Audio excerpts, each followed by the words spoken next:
Talking to young playmakers over the years, and even older playmakers, I talk about the Shane Warne effect. Now, Shane Warne was our greatest ever spin bowler.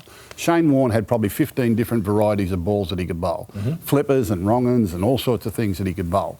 But when the conditions weren't right, he had a stock standard leg break that he could bowl over after over, hour after hour, day after day, on a pitch that wasn't turning to tie the batsmen down to let them frustrate themselves to get into trouble.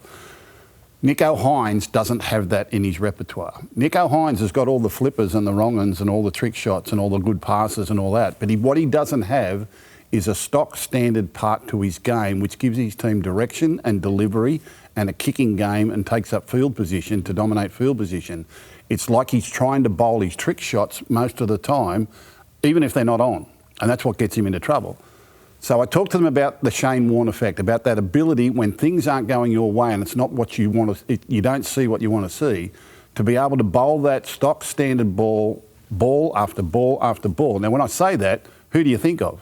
Nathan Cleary, right? The stock standard part to your game, because when you first come into first grade, concentrate on your defence, concentrate on your support play, concentrate on your kicking game.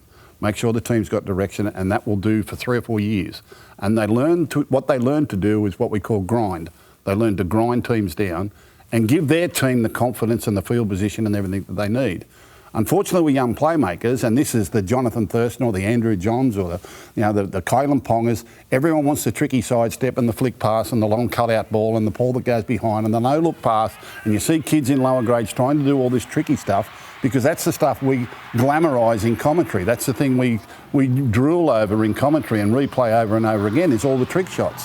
And it gives young playmakers the wrong perspective on what their job is. I think your job for the team. I think it's a really fair comment. And the one area I used to coach a bit. I'm not denying that, mate. But the thing with Nicho Hines is we've got to remember, Nicho Hines has been in this position, in this role for only 3 or 4 years now. Yeah. We're talking about the Nathan Clearys of the world.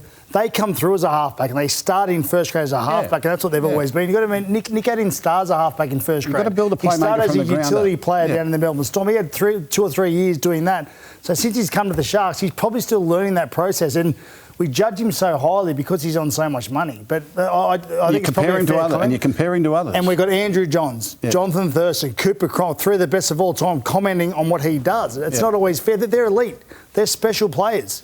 Nicho's a great player, we know that, but maybe he's not quite at that level. Maybe he'll get there one day, let's hope so. I agree with your comment. He's got to be able to demand the ball on tackle 5. He's got to be able to kick at the right time. He's got to be able to control the most important parts of their game so that the rest of the team can rely on him to get that done. We don't need the trick shots. We don't need the flick. We don't need you setting up tries. We don't need any of that at the moment.